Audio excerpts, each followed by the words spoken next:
पत्रकारांना वेतन आयोग नाही, तसेच पत्रकारांची सरकारकडे नोंदणी देखील नाही, असं शीतल हरीश कर्देकर, मुंबई, राष्ट्रीय अध्यक्ष माई अर्थात मीडिया असोसिएशन ऑफ इंडिया तसेच कार्यकारी संपादक दैनिक द ग्लोबल टाइम्स यांनी धुळे जिल्हा मराठी पत्रकार संघातर्फे माध्यमकर्मींचे हक्क आणि अधिकार या विषयावर आयोजित परिसंवादात सांगितलं। कार्यक्रमाच्या अध्यक्षस्थानी ज्येष्ठ पत्रकार बापू ठाकूर हे होते, तर प्रमुख अतिथी म्हणून माई संघटनेचे उपाध्यक्ष तथा संभाजीनगर येथील ज्येष्ठ पत्रकार अब्दुल कबीर, माईचे मुंबई जिल्हाध्यक्ष चेतन काशीकर यांच्यासह मंचावर पत्रकार संघाचे माजी अध्यक्ष चंद्रशेखर पाटील, विद्यमान अध्यक्ष मनोज गर्दे, उपाध्यक्ष अतुल पाटील हे उपस्थित होते। परिसंवादात शीतल कर्देकर यांनी विषयाची मांडणी करताना सांगितलं की पत्रकारांना वेतन आयोग नाही, आपण आपले हक्क मालकांकडे मागत असतो, सरकारकडे पत्रकारांची नोंदणी देखील नाही, आपली सरकारने नोंदणी केली पाहिजे, तसेच पत्रकार महामंडळ स्थापन झालं पाहिजे, यासाठी आम्ही लढा देत आहोत। मी यासाठी आमरण उपोषण देखील केलं आहे। महामंडळ स्थापन झाल्यास पत्रकारांच्या अनेक समस्या सुटणार आहेत, खऱ्या पत्रकारांना त्यांचे अधिकार मिळणार आहेत। महामंडळाची सुरुवात महाराष्ट्रातून झाली पाहिजे, असं देखील शीतल कर्देकर आपल्या भाषणात म्हणाल्या। ज्येष्ठ पत्रकार अब्दुल कदीर यांनी सांगितलं की मी गेल्या 40 वर्षांपासून पत्रकारिता करीत आहे। पत्रकारांच्या समस्या व हक्क यासाठी संघटन झालं पाहिजे, यासाठी आम्ही लढा देत आहोत। शीतलताई नेहमी पत्रकारांच्या समस्यांबाबत आवाज उठवत असतात। पत्रकारांसाठी महामंडळ स्थापन झालं पाहिजे, तसेच अधिस्वीकृतीधारकांना सुविधा मिळायला पाहिजेत, अशी देखील आमची मागणी आहे। तसेच पत्रकारांनी प्रत्येक क्षेत्राची रिपोर्टिंग केली पाहिजे, त्यामुळे त्यांचा अनुभव देखील वाढत जाणार आहे। कदीर यांनी यावेळी त्यांना आलेले अनुभव देखील पत्रकारांना सांगितले। चेतन काशीकर, मुंबई जिल्हा अध्यक्ष म्हणाले की आधीच्या पत्रकारांचे नेटवर्क होते, त्यामुळे आपल्याला अचूक बातमी मिळत होती, मात्र आज कोणीही स्वतःला पत्रकार म्हणवून घेत आहे। आज सरकारकडे पत्रकारांचा डेटा देखील नाही। आज पत्रकारांसमोर अनेक समस्या निर्माण झाल्या आहेत, त्यामुळे पत्रकार महामंडळाची नितांत गरज आहे। आपली भाषा सर्वसामान्य नागरिकांशी जुळणारी असावी, प्रत्येक पत्रकारांनी मिशन मॉडेल तयार केलं पाहिजे, असं देखील काशीकर यांनी सांगितलं। कार्यक्रमाचे अध्यक्ष ज्येष्ठ पत्रकार बापूसाहेब ठाकूर यांनी आपल्या अध्यक्षीय भाषणातून सांगितलं की आपली बाजू सत्य असली पाहिजे, म्हणजे आपल्याला यश देखील मिळत असतं। तसेच पत्रकाराने स्वतःला अपडेट करत राहिलं पाहिजे। या पत्रकार संघात अनेक उपक्रम सुरू असतात, ते पाहून आनंद होत असतो, असे गौरवोद्गार बापू ठाकूर यांनी काढले। कार्यक्रमाचं प्रास्ताविक पत्रकार संघाचे माजी अध्यक्ष चंद्रशेखर पाटील यांनी, तर सूत्रसंचालन राकेश गाळणकर यांनी केलं। आभार पत्रकार संघाचे सचिव सचिन बागुल यांनी मानले। यावेळी धुळे जिल्हा मराठी पत्रकार संघाचे अध्यक्ष मनोज गर्दे, उपाध्यक्ष अतुल पाटील, सचिव सचिन बागुल, कोषाध्यक्ष तुषार बापना, मुंबई प्रांतिक प्रतिनिधी प्रकाश शिरसाट, माजी अध्यक्ष रवींद्र इंगळे, माजी अध्यक्ष चंद्रशेखर पाटील, माजी अध्यक्ष नूरखान पठाण, माजी अध्यक्ष सुनील पाटील, सिद्धार्थ पारेराव, प्राध्यापक मोहन मोरे, प्रभा परदेशी, रवींद्र नगराळे, मनीष मासोळे, पंकज पाटील, दीपक वाघ, धनंजय गाळणकर, दीपक शिंदे, सनी सोनवणे, गोरख गर्दे, सुधाकर चिंचोले, दिनेश निकुम, राकेश गाळणकर, जमील शाह, अनिस खाटिक, प्रीतम सूर्यवंशी, श्रीकृष्ण बेडसे, फैसल शाह, धनंजय गाळणकर, संदीप त्रिभुवन, सय्यद सानिल आदी पत्रकार बांधव उपस्थित होते। मला जे आपल्याला जो उद्देश आहे करायचा की लोकांना कळले पाहिजेत, अधिकार तरी कळले पाहिजेत। मग आमची गव्हर्नमेंट परिषद झाली का, सर आणि म्हणून सगळ्यांना आम्ही फोन केला की आपल्याला दिल्लीवर अवलंबून नाही राहायचं। जर महाराष्ट्रात सह्याद्रीच्या हाकेला धावला, इकडे धावला, तिकडे धावला, तो आम्ही कधी बघितला नव्हता, फक्त ऐकून होतो की इथे असं घडलं म्हणून झालं, तर मग आपणच का धावू नये? तर जे काम करणारे आपल्याला ओळखतात, कारण मूळ संकल्पना आपली अशी होती की पत्रकारांची नोंदणी करा, म्हणजे रजिस्टर करा त्याचं। म्हणजे समजा आम्ही म्हटलं त्रिपक्षीय समिती, तर त्रिपक्षीय समिती करा, मालक असले पाहिजेत, आम्ही असलं पाहिजे आणि तुम्ही असलं पाहिजे। तुम्ही वादात पडू नका। समजा एका पेपरचा एक पेपर आहे, तर त्या पेपरच्या मालकाने आम्हाला सांगितलं की मुंबईमध्ये आमचे 15 पत्रकार आहेत, पूर्ण वेळ काम करणारे, आणि इकडे या जिल्ह्यात एवढे, त्या जिल्ह्यात तिकडे जाणं मागतात ना सगळीकडे, मग ती त्यांची तुम्ही द्या। तर आम्ही असं म्हणू की या पेपरचे 25 पत्रकार आहेत आमच्या माहितीप्रमाणे, म्हणजे 10 दिले आणि 25 झाले, तर त्यातले 15 तर लागतील मार्गाला। मग त्यातनं परत काय असतं, अर्धवेळ काम करणारे असतात, फ्रीलान्सर असतात, अंशकालीन पत्रकार असतात, ही कामगार कायद्यात आहे तरतूद, मग त्याप्रमाणे नोंदणी करा। म्हणजे तो बिचारा आता या पेपरला आहे, उद्या त्या पेपरला असेल, तर तुम्हाला एक तो नंबर मिळाला तर त्याची नोंदणी झाल्यानंतर ह्या नंबरवर क्लिक केलं तर त्या क्लिक केल्यानंतर 2012 पासून तर ह्यापर्यंत तो माणूस कुठे कुठे काम केलं, म्हणजे तो पत्रकार आहे. म्हणजे आपल्याला आता अभिस्वीकृती करताना जे जे काही द्रविडी प्राणायाम, पेन्शनमध्ये द्रविडी प्राणायाम, एखाद्या चिठ्ठीने सापडली म्हणून त्याला अडवलं, कोरोनामध्ये खूप जण गेल्यानंतर त्यांना मदत नाही झाली, हे सगळे जे अडचणी येतात हे महामंडळ झाल्यानंतर येणार नाही, वेळ लागेल. पण आपण स्वतःहून सगळ्यांनी म्हणून ते कागद आम्ही वाटले आणि ज्यावेळेला आम्ही त्यावेळेला पण म्हटलं उपोषणामध्ये ताई का बसलात तुम्ही उपोषणाला, मला कळलं की तुम्ही उपोषण करता. म्हणजे मी म्हणजे करते म्हणजे काय, मीच करते, कारण मला लाज वाटायला लागली, मी पत्रकार आहे याची. मला लाज वाटायला लागली की आपल्या क्षेत्रात असे चोर घुसलेले आहेत आणि जे लोक स्वतःला पत्रकार म्हणून घेतात आणि जे कुठेही काम करत नाही. म्हणजे जे खरोखर लोकांचे जे अधिकार आहेत, समजा उदाहरण घेऊ, 100 लोकांमध्ये एका झाडावरचे आंबे वाटायचे किंवा केळी वाटा किंवा काय कलिंगड वाटा, काही वाटा एका झाडावरचे वाटायचे, तर ते झाडावरचे कलिंगड जे खरं अधिकार आहेत त्यांना मिळालं पाहिजे की तुम्ही इतर चोर लोक म्हणून पळून गेले तर चालतील, आपल्याला नाही चालणार. तोच विषय आपल्या ह्याच्यात आहे. जर मी पत्रकार आहे, न्यूज चॅनल अनेक क्षेत्रामध्ये मी काम केलेलं आहे आणि हे काम करत असताना प्रामुख्याने काही गोष्टी जाणवत होत्या की पत्रकारांना त्याचे हक्क कसे मिळतील. संघटना बरेच आहेत, तुम्हालाही माहीत आहे, अनुभव आहे, संघटना कशी दुकानदाऱ्या चालवतात वगैरे वगैरे, त्याच्यामध्ये मी जाणार नाही. परंतु मी दैनिक भास्करमध्ये असताना एक दिवस मला माझी शीतलताईंची भेट नव्हती, फोन आला, आपण अब्दुल कदीर बोलतात. हो, मी शीतल कर्देकर आणि आपल्याला एक संघटना स्थापन करायची आहे आणि माझी अशी इच्छा आहे की तुम्ही आमच्या संघटनेबरोबर यावं. मी पटकन उत्तर दिलं, यस मॅडम, आपण बोलवा, कधीही बैठक बोलवा, आम्ही येऊ. आणि त्याच्यानंतर वारंवार भेटीगाठी होत गेल्या. पत्रकारांचे जे हक्क आहेत, समस्या आहेत, त्याच्यावर नेहमीच मंथन झालं आणि शेवटी हे ठरलं की एक आपली संघटना आणि ज्याचं नेतृत्व देशपातळीवर मुंबईतून व्हावं असं आम्ही ठरवलं. आणि शेवटी शीतलताई कर्देकरांना सर्वानुमते आम्ही माईचे अध्यक्ष म्हणून त्यांची निवड केली आणि आज तागायत मी आपल्याला अभिमानाने सांगतो, जसंच चंद्रशेखर पाटलांनी आता सांगितलं की 1 वर्षभरापूर्वी त्यांचे हरीश कर्देकरांचं, त्यांच्या मिस्टरांचं निधन झालं, तरीही या मॅडम घरी बसल्या नाही. त्यांची प्रकृती वारंवार खालावते, परंतु ते सातत्याने धावत असतात. आणि हे करत असताना पत्रकारांचे हक्क, त्यांना कुठं डावललं, कुठं अन्याय झाला, कुठं मारहाण झाली, तुम्हाला मी सांगितलं तर आश्चर्य वाटायला नको, रात्री 12-1 वाजता पण ताईंचे फोन चालू असतात आणि घेतात पत्रकारांचे. आणि जिथं कुठं अन्याय झाला त्या एसपींना, तिथलच्या पोलीस आयुक्तांना दरडावून सांगतात की हा आमचा सदस्य आहे, याच्यावर अन्याय काय झाला, आतापर्यंत याच्यावर FIR का नोंदणी केलेली नाही आरोपीवर, आणि सकाळी मी पुन्हा फोन करील, मला याच्या संदर्भात माहिती हवी. तर अशा या शीतल कर्देकर आपल्याला अध्यक्ष म्हणून लाभलेल्या आहेत आणि त्यांनी सर्वात प्रथम जो मुद्दा उपस्थित केला होता की पत्रकारांसाठी एक स्वतंत्र महामंडळ असावं आणि त्या महामंडळाच्या अंतर्गत आपल्या राज्यातीलच नव्हे तर देशभरातील पत्रकारांना एक युनिक नंबर मिळेल. त्या युनिक नंबरमधूनच जे अधिस्वीकृती पत्रकारांना ज्या शासनाच्या सुविधा मिळतात त्या सुविधा त्या कार्डमध्ये मिळणार आहे. त्याच्यासाठी आम्ही जेव्हा एकनाथराव शिंदे मुख्यमंत्री होते, आम्ही मुंबईला आझाद मैदानावर उपोषण केलं, आमरण उपोषण. पाऊस धो पडत होता पण आम्ही ते मैदान सोडलं नाही. पोलीस अधिकारी आले, म्हणलं आम्ही जाणार नाही. ताई तिथून बसल्या आणि शेवटी एकनाथराव शिंदे मुख्यमंत्री असताना त्यांनी त्यांचे प्रतिनिधी पाठवल्यानंतर त्यांनी पत्र दिलं की मुख्यमंत्र्यांनी सांगितलं उपोषण तुम्ही संपवून टाका, आम्ही तुमच्या मागण्या करतो. ताई म्हणाल्या तसं नाही, मुख्यमंत्र्यांना फोन लावा, मला बोलायचे. मुख्यमंत्री म्हणे दिल्लीला निघाले होते, विमानतळावर गेले होते.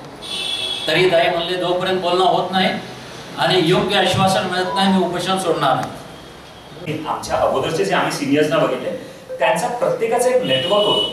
मग ते त्यांच्या क्षेत्रात जसे पण असतील ते नेटवर्क बनलेलं, ते नेटवर्क आता कुठेतरी वीक झालेलं आहे आणि त्याचा फायदा काही पुढारी म्हणा किंवा अस्थापिक असो किंवा विस्थापिक जे सरकारमध्ये असो किंवा सरकारच्या बाहेरची लोक असतात ते पुरेपूर फायदा घेतात.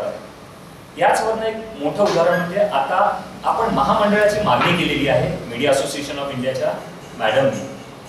ते का केली? कारण की आज असे आयडेंटिफिकेशन झालेले आहे की कोणीही जे पत्रकार नाही आहेत ते आज हा गॅजेट आल्या कारणाने कोणी येतं कसंही त्याचा वापर करतं आणि स्वतःला पत्रकार म्हणून घेतो. पण पत्रकार हा जो एक आपण टायटल स्वतः पाठी लावतो तो पत्रकार बनण्याचे एवढे सक्षम आहे का? तो त्या कॅटेगरीमध्ये बसतोय का? किंवा त्यांनी ते प्लॅटफॉर्म्सवरती कामं केली आहेत. प्लॅटफॉर्म्सवरती म्हणजे 4 गोष्टी लिहिणं म्हणजे नाही तर तुमच्याकडनं इन्व्हेस्टिगेशन व्हावं. जसे आजची ही घटना आहे ही खरंच लाजिरवाणी आपल्या सर्वांसाठी आहे. म्हणजे मुंबईतलेच पत्रकार नाही तर ओव्हरऑल कोणाचंच नेटवर्क नाही आहे ज्याच्यामधून आपण आयडेंटिफाय करू शकतो की ही बातमी खरी आहे का खोटी आहे. जिथपर्यंत आपण पत्रकारांनी मिळून हा सगळा एक रोल घेणार नाही आणि सगळ्यांनी प्रत्येक माध्यमातून हा एक इनिशिएटिव्ह नाही घेणार तिथपर्यंत हा होणार नाही. ह्या जर्नलिझममध्ये चेंजेस का? कारण की कॉर्पोरेटायझेशनचा स्टेट इन्व्हॉल्वमेंट आपल्या पत्रकारिता क्षेत्रामध्ये जसं सरांनी सांगितल्याप्रमाणे पहिल्यांदा एक मिशन होतं पण आता ते कमिशन झालंय कारण की कॉर्पोरेटायझेशनने क्लिअर कट आपल्याला एजेंडाच ठेवले की आपल्याला हा एक विषय घ्यायचा आहे त्या विषयाला आपल्याला काम करायचं आहे. पण त्या विषयामध्ये धुळेसारख्या एवढ्या मोठ्या वास्तूमध्ये जी शरद पवार साहेब ज्यावेळेस मुख्यमंत्री होते त्यावेळेस या वास्तूचं लोकार्पण झालेलं आहे. पण ह्या वास्तूवरती पण राजकारण झालेलं हे आम्हाला इथे आल्यावर कळलं. हा पत्रकारांचा प्लॅटफॉर्म आहे त्या तिकडे सर्वसामान्य नागरिक जे व्यथा आणतील ते पत्रकारांना समजून घेता यायला पाहिजे आणि पत्रकारांनी त्यांना मांडता यायला पाहिजे. मांडणी एक वेगळा पर्स्पेक्टिव्ह आहे जो आता जेवढे पण युट्यूबर्स आहेत हे मांडतात आहे ज्याला आपण कॉन्टेंट क्रिएशन्स म्हणतो. कॉन्टेंट क्रिएशन्स म्हणजे काय? पहिली एक लेखणी होती ती प्रत्येकाची एक शैली होती त्या पद्धतीत लेखणीमध्ये लिहायचे. इलेक्ट्रॉनिक मीडिया आला त्यावेळेस इलेक्ट्रॉनिकचा एक प्रत्येकाचा एक टार्गेट ऑडियन्स होता. तसं आहे आता निश मार्केट झालेले आहे जे आपल्या युट्यूबर्स आहेत. युट्यूबर्स काय करतात तर एक प्रत्येकाचा एक जॉनर आहे तो जॉनर प्रत्येकाच्या सर्च इंजिनला क्रिएट करतात. आता धुळेमध्ये आम्ही ज्यावेळेस येत होतो त्यावेळेचे प्रश्न वेगळे होते त्यावेळेची सोसायटी वेगळी होती आणि समाजाचं मोठं सहानुभूतीचं त्या ठिकाणी पत्रकारिता वातावरण होतं. आता तुम्ही सांगितल्याप्रमाणे आता पत्रकारिता ही थोडी बदनाम झालेली संस्था. याही परिस्थितीमध्ये या ठिकाणी 100% नाही तरी 90% लोक असे आहेत की जे अतिशय प्रामाणिकपणाने काम करतात. हा माझा स्वतःचा अनुभव आहे. ते त्या लोकांना म्हणजे त्या लोकांना या बदनामीच्या चक्रामधून पुढे नेऊन त्यांना न्याय देण्याचं काम त्यांचे प्रश्न आहेत याची समाजाला जाणीव करून देण्याचं काम या ठिकाणी शीतलताई करतात. एक चांगलं काम त्या निमित्ताने त्याने हाताशी घेतलेलं आहे आणि या कामाला उशीर लागतो. अशा कामाला ताबडतोबीने यश किंवा ताबडतोबीने काही दाखवता येईल असं होत नाही. दीर्घकाळ त्याच्यामध्ये आपल्याला परिश्रम करावे लागतात आणि काही वेळेला वाट पाहावी लागते. त्यामुळे हे काम कंटाळवाणं जरी असलं तरी काम त्याने हातात घेतलेलं आहे आणि ते अतिशय महत्त्वाचं काम आहे. आजचा हा परिसंवाद अतिशय उद्बोधक असं झाला असं मी सुरुवातीलाच आपल्याला सांगितलं. त्यामुळे कसं आहे आपण थोडं अंतर या निमित्ताने व्हायला पाहिजे आणि आपण यामध्ये आपण स्वतःला अधिक अपडेट करण्याचं काम स्वतःला करत राहिलं पाहिजे. कारण आपण तसं केलं नाही तर आपण मागे पुढू आणि आपोआप संपून कितीतरी लोक संपलेले आहेत आपण पाहिलेलं आहे. तेव्हा या सगळ्या परिस्थितीमध्ये एक चांगलं मार्गदर्शन एक चांगलं शिबिरासारखं एक चांगलं उद्बोधक असा परिसंवाद असा झाला आणि या ठिकाणी आज जे सगळे हजर राहिलेले आहेत त्या सगळ्या मित्रांचं या निमित्ताने मी या आयोजकांच्या वतीने या ठिकाणी मनपूर्वक या ठिकाणी आभार मानतो. आमचे मित्र रवींद्र इंगळे अध्यक्ष आमचे आबासाहेब चंद्रशेखर पाटील या सगळ्यांची ही कल्पकता आहे आणि उपक्रमशीलता या संघाची आहे. या संघाला उपक्रमशीलतेची परंपरा मुळे आहे आणि महाराष्ट्रातल्या जुन्या पत्रकारांच्या संघटनेपैकी ही संघटना आहे. या संघटनेमध्ये आपण आला आणि या ठिकाणी आपलं उद्बोधन या परिसंवादाचा कार्यक्रम मला असं वाटतं की अनेक वर्षानंतर होतोय. आणि सातत्याने या आंदोलनाच्या माध्यमातून किंवा पत्रकारांच्या हक्काच्या माध्यमातून ज्यावेळेला मुंबईला जाणं व्हायचं, मग विधान भवन असेल, मंत्रालयात काही जे आंदोलन असतील, मुंबईत आंदोलन असतील किंवा मुंबईतले काही पत्रकार परिषद असतील, आमच्या अखिल भारतीय नाट्य परिषदेच्या पत्रकार परिषदा असतील, त्यावेळेला काही आवर्जून त्या पत्रकार परिषदा असायच्या आणि सगळ्यांना मार्गदर्शन करायचं की ही बातमी कशी केली पाहिजे, कशा पद्धतीने आपण ही बातमी कव्हर केली पाहिजे. नाट्य क्षेत्राचं नक्की काम काय चाललेलं असतं, प्रत्येक गोष्टीमध्ये सामाजिक संघटनांच्या पत्रकार परिषदा असतील, राजकीय पत्रकार परिषदा असतील, काहींचं सातत्याने या मुंबई शहरामध्ये पत्रकार संघाच्या माध्यमातून, माई या मीडियाच्या माध्यमातून सातत्याने मार्गदर्शन काहींचं असतं. आणि संपूर्ण जे काही प्रेस असतील मुंबई शहरातल्या किंवा दादरमध्ये काहींचं प्रतिनिधित्व तुलनेने खूप जास्त आहे. त्यामुळे जेही काही संपूर्ण मंत्रिमंडळ असेल, मुख्यमंत्री असतील, होऊ घातलेले मुख्यमंत्री असतील, जाणारे मुख्यमंत्री असतील किंवा शरद पवार असतील, सर्व राजकीय लोक अतिशय आदराने आणि अतिशय सन्मानाने ताईचं नाव घेतात आणि ताईंना ओळखतात. अशा प्रकारची एक ख्याती असलेल्या ताई आज आपल्या धुळे शहराला लाभल्या आहेत. आणि सातत्याने माझं त्यांचं भेटीगाठी व्हायचं. मी त्यांना म्हणतो की ताई एकदा धुळ्याला या. मग नंतर त्यांनीच बोलायला सुरुवात केली, काय बोलू नका मला, तुम्ही धुळ्याला म्हणले, तुम्ही काही कार्यक्रम आयोजित करणार नाही, तुम्ही फक्त तोंडापुरता बोलतात आणि तुम्ही मला बोलत नाही, एकदा कार्यक्रम आयोजित करा तेव्हा मी खरं समजेल. आणि खरंच ताई आज आमच्यासाठी आनंदाचा दिवस आहे की आपण या कार्यक्रमाला मार्गदर्शन मुळातच धुळे शहर जरी म्हटलं तरी आज हा जो काही डबा आहे, या डब्याला सगळ्यांना प्रगत करून सोडलेला आहे. आणि नक्की कुठे काय चाललेलं आहे हे आपल्याला या मोबाईलवरून कळतं. असं असलं तरी देखील आपण फिजिकली त्या माणसाला समजून घेतलं पाहिजे, फिजिकली तो माणूस कसा दिसतो, कसा बोलतो, नक्की त्याच्या भावना काय आहेत, या सगळ्या गोष्टी आपण समजून घेत असतो आणि त्याच कार्यक्रमाला जायला आपल्याला देखील आवडतं. अशा प्रकारची परिस्थिती आहे. ताई, धुळे जिल्हा मराठी पत्रकार संघाचा जो काही इतिहास आहे, आज हा अतिशय म्हणजे आठवण करून देणारा असा हा इतिहास आहे. मुळातच या पत्रकार संघामध्ये जे काही नवीन पत्रकार असतील त्या नवीन पत्रकारांना येऊ दिलं जात नव्हतं. पत्रकार परिषद सुरू होण्याच्या आधी म्हणजे ओळख केलं जात होतं, रवींद्र हिंगणे तुम्ही पत्रकार संघाचे अध्यक्ष सभासद आहात का? नाही, मग तुम्ही बाहेर व्हा. भैया बाहेर व्हा, तुमचं वृत्तपत्र वगैरे असतं, तुम्ही पत्रकार संघाचे सदस्य नाही, तुम्ही बाहेर व्हा, तुम्ही पत्रकार परिषदेला बसू शकत नाही. अशा प्रकारचं अपमानास्पद वागणूक इथं बहुजन समाजाला आणि बहुजन पत्रकारांना मिळत होती. पण एक दिवस असा आला की आम्ही त्या सगळ्या गोष्टी आणून पाडल्या. मग भैया बाहेर असतील, रवींद्र हिंगणे असतील, आमचे मित्र मिलिंद बैसाडे असतील, त्याच्यानंतर रवींद्र नगराळे असतील, सुनील पाटील असतील, आम्ही सगळ्यांनी एकत्र येऊन या संपूर्ण गोष्टीचा आपण कुठेतरी विरोध केला पाहिजे आणि कुठेतरी आपल्या बहुजन पत्रकारांना स्थान मिळालं पाहिजे. अशा प्रकारचा आपण याच्यापुढे सहन करायचं नाही. आणि सर्वांनी ठरवलं आणि हे पत्रकार भवन आम्ही प्रस्थापितांच्या ताब्यातून हिसकावलं. असं म्हणायला मला आज अभिमान वाटतोय, कारण की आज संपूर्ण बहुजन पत्रकार अगदी आम्ही आवर्जून पत्रकार परिषद सुरू होण्याच्या आधी प्रत्येकाला बोलवतो आणि दुसरा एखादा आमचा सदस्य असेल तो जरी येऊन बसला तरी आम्ही त्याचा अपमान करत नाही, पूर्ण पत्रकार परिषद तो कव्हर करतो.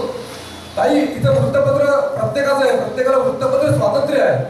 आज युट्यूबचे चॅनल्स निघाले आहेत, त्यांना देखील आपले विचार मांडण्याचं स्वातंत्र्य आहे. त्यामुळे आपण कुणाला अडवू नये अशा प्रकारचं धोरण आमच्या पत्रकार संघाचं आहे.